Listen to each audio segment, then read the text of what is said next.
Hi, నా పేరు నరేంద్ర. నేను కూకట్పల్లి నుంచి వస్తున్నాను. సో, నేను డిజిటల్ మార్కెటింగ్ చూస్ చేసుకోవడానికి మెయిన్ రీజన్ ఏంటంటే, నాకు ఆల్రెడీ సోషల్ మీడియా మార్కెటింగ్‌లో నేను చేశాను ఆల్రెడీ. అంటే వర్క్ చేయలేదు. నా ఓన్‌గా ప్రాజెక్ట్స్ చేసుకున్నాను. సో, ఇంకా నాకు నాలెడ్జ్ పెరగాలని చెప్పి నేను డిజిటల్ మార్కెటింగ్ చూస్ చేసుకొని ఒక ఇన్‌స్టిట్యూట్‌లో జాయిన్ అవ్వాలని చెప్పి గూగుల్ సెర్చ్ చేశాను. సెర్చ్ చేస్తే నాకు ఇక్కడ ఎంబ్లిక్స్ అకాడమీ ఒక నేను ఇప్పుడు ఏదైతే చేస్తున్నానో ఆ అకాడమీ పేరైతే కనిపించింది గూగుల్‌లో. సో, నేను దీన్ని చూస్ చేసుకోవడానికి మెయిన్ రీజన్ ఏంటంటే, వీళ్ళు ఓన్లీ డిజిటల్ మార్కెటింగ్ ఒకటే నేర్పుతారు. సో, అది నాకు బాగా నచ్చిన విషయం. సో, అందుకే నేను దీంట్లో స్టార్ట్ అయ్యాను.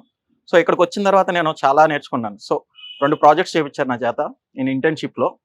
సో, ఆ 2 ప్రాజెక్ట్స్‌లో నేను కీవర్డ్ రీసెర్చ్ ఎలా చేయాలి, పొజిషన్స్ ఎలాగా, అండ్ ఆన్ పేజ్ ఎలా చేయాలి, ఆఫ్ పేజ్ ఎలా చేయాలి, టెక్నికల్ ఎస్‌సిఓ ఏంటేంటి అంటే క్లియర్ అండ్ ఎవ్రీథింగ్ కూడా క్లియర్‌గా ఎక్స్‌ప్లెయిన్ చేశారు. And Chaitanya sir and Shravan sir A doubt ఉన్నా కూడా మనం అడగగానే క్లారిఫై చేసి మాకు ఎవ్రీథింగ్ మాకు ఏ విధంగా హెల్ప్ అయిద్ది.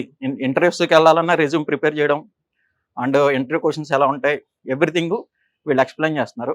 ఇంటర్న్‌షిప్ చేసినందుకు అండ్ మాకు ఈ ఆపర్చునిటీ ఇక్కడ ఇచ్చినందుకు చాలా థాంక్స్.